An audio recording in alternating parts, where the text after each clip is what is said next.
नमः श्री वर्धमानाय।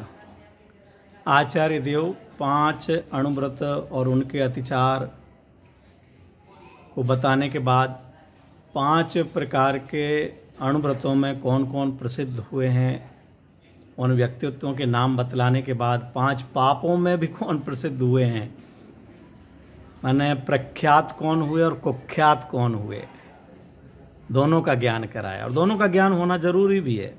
अपराध का फल कैसा मिलता है यह भी लोगों को पता होना चाहिए, और सत्कार्य करने वालों का सम्मान कैसा होता है, पुरस्कार कैसा मिलता है, इसका ज्ञान होना भी जरूरी है। और आप सब जानते ही हैं कि चाहे विद्यालय हो या कोई भी स्थान हो, वहाँ सजा और पुरस्कार दोनों की व्यवस्थाएं की जाती हैं। सजा देख कर के लोग पापों से भयभीत होते हैं, बुरे कार्यों से दूर होते हैं, और पुरस्कार देख करके अच्छे कार्यों में लगने के लिए तैयार होते हैं। तो इसी तरह से आचार्य देव ने 5 पापों का फल भी बतलाया कि ऐसे कौन कौन व्यक्तित्व हुए हैं जिनके नाम और जिनकी सज़ा को देख करके हम कांप जाए व्यक्ति के, ओ हो इतनी सज़ा मिलती है।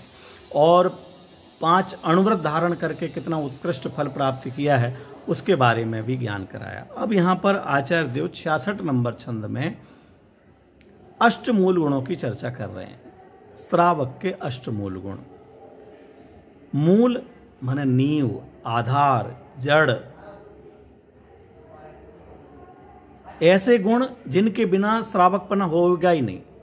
ऐसे गुण जिनकी धारण किए बिना वो जैनत्व ही नहीं कहलाएगा, श्रावकपना ही नहीं कहलाएगा। आप लोगों ने सुना होगा कि 5 प्रकार के उदंबर फलों का त्याग, मध्य बड़ का फल, पीपल का फल, उमर, पाकर, कठूमर, ये 5 प्रकार के फल का त्याग, और मध्य, मांस, मधु, इन 3 प्रकार के पदार्थों का, जिनको 3 मकार, 5 उदंबर फल और 3 मकार, इनके त्याग को अणुव्रत कहा जाता है, मूल गुण कहा गया है। लेकिन मित्रों, बहुत गंभीरता से समझना कि यह जो अणुव्रत कहे गए, मूल गुण कहे गए हैं, यह अत्यंत साधारण व्यक्ति को, जो कि जन्मतः जैन नहीं है, भले वो आदिवासी हो, भले वो मुसलमान हो, भले अन्य किसी जाति का हो, लेकिन वह जैन धर्म को अंगीकार करता है, तो कम से कम कितनी चीज हो वो बतलाने के लिए वो लिखा गया है। आज तो आपके बच्चों के लिए, आपके लिए ये 5 प्रकार के फल देखने को ही नहीं मिलते होंगे। ऐसे शहरों में रह रहे हैं कि जहाँ कहाँ बड़ कैसा होता, पीपल कैसा होता, पीपल कहीं कहीं मिल भी जाए, क्योंकि अन्य मतावलंबी उसकी पूजन करते हैं, जगह जगह लगाते हैं, तो हमें देखने को भी मिल जाए। लेकिन ये उमर क्या होता, पाकर क्या होता, कठूमर क्या होता, अरे आपकी क्या बात कहें। सच में कुछ तो हमने भी नाम ही सुने हैं, हमने भी सभी फल देखे नहीं हैं। लेकिन जो फल सीधे तने से चिपक करके उत्पन्न होते हैं उनका, कभी आप देखेंगे जाम फल हो, सेब फल हो, तो ये मूल डाली है, डाली से उसका लटकता हुआ एक तंतु है, उसके आधार से फल लगता है। चाहे कैरी हो, आम हो, कोई सा भी, उसका एक छोटा सा पतला डंठल अलग होता है। लेकिन ये जो उदंबर फल होते हैं, ये वो डाली को ही घेर करके चिपक करके पैदा होते हैं, ये उनकी पहचान है। और इन फलों में क्या होता है कि ये फल फोड़ो तो उसमें त्रस जीव उड़ते हुए दिखेंगे, चलते फिरते दिखेंगे, इसलिए इसको खाना मांस के खाने जैसा कहा गया है। इसलिए ये 5 प्रकार के फलों का त्याग, उनमें से एक नाम जरूर आपने ज़्यादा सुना होगा, अंजीर का फल होता है, जिसे लोग ताकत के लिए या कई बीमारियों के लिए प्रयोग करते हैं। वह अंजीर का फल भी इसी 5 उदंबर फल में शामिल है। वह भी हमारे खाने योग्य नहीं है। कई दवाइयों की दुकान पर, आयुर्वेदिक औषधियों की दुकान पर वह दिखाई दे सकता है, लोग बता सकते हैं, लेकिन वह त्रसघात माने मांस भक्षण के खाने का दोष उसमें लगता है। और 3 प्रकार, मकार, मध्य, मांस, मधु, तो ये तो हमारे स्वरूप को भुलाने वाले हिंसक पदार्थ हैं ही सब। इनके त्याग को अन्य आचार्यों ने अणुव्रत मूल गुण कहा है। लेकिन यहाँ आचार्य देव कह रहे हैं, मध्य, मांस, मधु त्यागई सहाणु व्रत पंचकम अष्टौ मूल गुणानाहुर ग्रहिणाम श्रमणोत्तमा। जो श्रमणों में उत्तम है ऐसे गणधर देव, वह गणधर देव कहते हैं कि मध्य, मांस, मधु का त्याग, इनमें भी ये 3 चीजें तो आई हैं, मद्य, शराब, मधु, शहद। लोग शहद के दीवाने हो रहे हैं आजकल। हनी, हनी नाम, अंग्रेजी नाम हनी हो गया है। और वो कोई दूध में डाल करके पियो, कोई रोटी के ऊपर लगा करके खाओ, कोई ये दवाई के रूप में काम में लो। किसी भी रूप में शहद सेवन करने योग्य नहीं है, हनी खाने लायक नहीं है। यह मक्खियों का जूठन है, मक्खियों का निवास स्थल से निकाला गया है, मक्खियों का मलमूत्र वहीं शामिल है उसमें, और वो रस जो ले लेकर के आई हैं वो उन्होंने वमन किया हुआ है। जब लोग उसको निकालते हैं तो उसमें भी कितने ही मधुमक्खियां आदि मर जाती हैं छोटी छोटी, और उनको भले वो छान करके दे देते हो, कैसे भी देते हो, वह कितना भी पौष्टिक हो, कितना भी औषधीय गुण वाला हो, तो भी वह एकदम अस्पृश्य है, छूने लायक नहीं है, और उसका खाने के रूप में तो कभी प्रयोग होना ही नहीं चाहिए। यहाँ पर भी उन 3 बातों को कहा, मद्य, शराब, चाहे वो विस्की कहलाती हो, बियर कहलाता हो, कोई और ड्रिंक कहलाते हों, किसी भी नाम से कहे जाते हों, लेकिन वह जो नशा कराने वाले अन्य पदार्थ भी, भांग है, चरस है, गांजा है, अफीम है, कोकीन है, और भी तरह तरह के नाम आ रहे हैं आजकल। तो कितना अपना जो बॉलीवुड के कितने बड़े बड़े अभिनेता इस नशे के चक्कर में फंस गए, उन्होंने अपनी जान तक गंवा दी है, और कितनों ने सम्मान तो कितनों ने गंवा दिया है। करोड़ों रुपए कमाने के बाद कैसे नशे में फंस जाते हैं, परिवार बर्बाद हो जाता है, आत्महत्या करना पड़ जाती है, इस दशा में आदमी पहुंच जाता है। मित्रों, कोशिश करके अपने बच्चों को ऐसी चीज़ों को छूने से, ऐसे इन चीज़ों को जो लोग प्रयोग करते हैं उनके पास बैठने से, जो लोग सिगरेट पीते हों, शराब पीते हों, उनसे मित्रता करने से, उनको उनके पड़ोस में रह करके उनका सम्मान करने से भी हमारे लिए दोष लगता है, और बच्चे धीरे धीरे करके वहाँ पहुँचते हैं। इसलिए इन 3 चीज़ों के साथ, और आचार्य देव कहते हैं कि 5 अणुव्रत, जिनकी चर्चा अपन पिछले 5 दिनों में कर चुके हैं, इन 5 अणुव्रतों को धारण करने वाला ही श्रावक है। सच में जैनों के लिए ये अणुव्रत हैं। वो जो मद्य, मांस, मधु और 5 उदंबर फल हैं, वो तो एक आदिवासी को जैन बनाना है, SC ST किसी को जैन बनाना है, मुस्लिम को जैन बनाना है, तो भैया इतना पहले इतनी चीज़ों का त्याग कर भाई, मद्य, मांस, मधु छोड़ो, और ये जिसमें त्रस जीवों का घात होता है इनको छोड़ो। फिर आगे तुम आओगे, जिनवाणी पढ़ोगे, सुनोगे, हमारे साथ बैठोगे, तो और सब चीज़ें पता लग जाएंगी।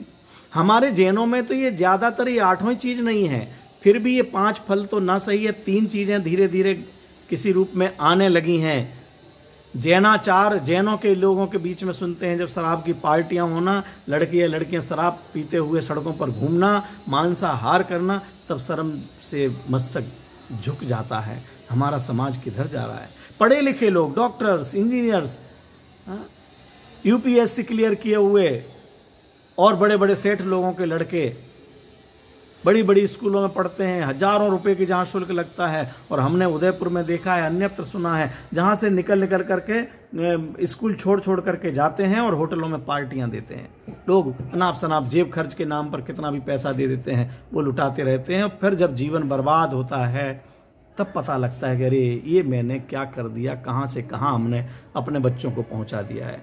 इसलिए मित्रों, बहुत सावधान होकर के हमें कार्य करना चाहिए। यहाँ जो 5 अणुव्रतों के बारे में कहा गया है, अब कोई कहे साहब आप अहिंसा की बात करते हैं, अन्य बात करते हैं, और ये तो बड़े कठिन हो गए।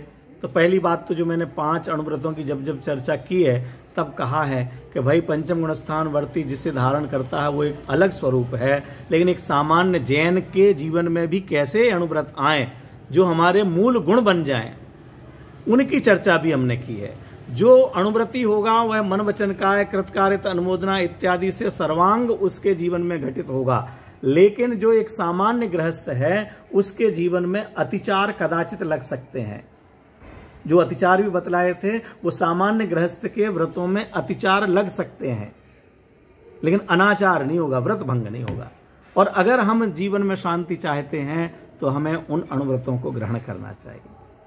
पंडित सदा सुखदास जी ने अहिंसा के संबंध में एक प्रश्न खड़ा किया कि कोई ऐसा कहे आप इतनी अहिंसा की बात करते हैं और इतने इतने मंदिर बनाने हैं, सिद्धायतन बनाए, सुखायतन बनाओ, न ये बनाओ, न सब में लग जाते हो, इसमें हिंसा नहीं होती है?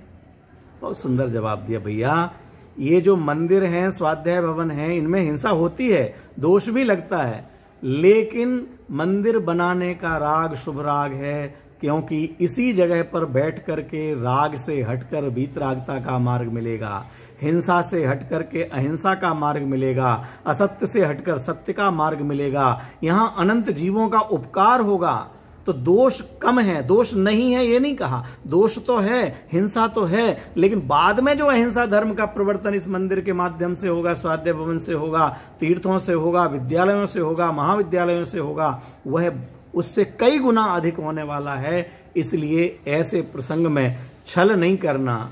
हम मकान बनाने के लिए पाप करते रहें, दुकान बनाने के लिए पाप करते रहें, फैक्ट्रियां चलाने के लिए करते रहें, और मंदिर बनाने का आवे तब वहाँ हिंसा अहिंसा का विचार करें, ये छल ग्रहण करना होगा। और जो जीव व्यापार की हिंसा को छोड़ चुके हैं, मकान की, कपड़ों की, सब तरह की हिंसा को छोड़ दिया, ऐसे त्यागी मुनिराजों को तो नहीं कहा जाता है कि आप मंदिर बनाइए, बनवाइए, और वो इन चीज़ों में नहीं उलझते हैं। क्यों? हमने तो सब छोड़ दिया। हमें जो मार्ग मंदिर में मिलना है वो मुझे मिल चुका है।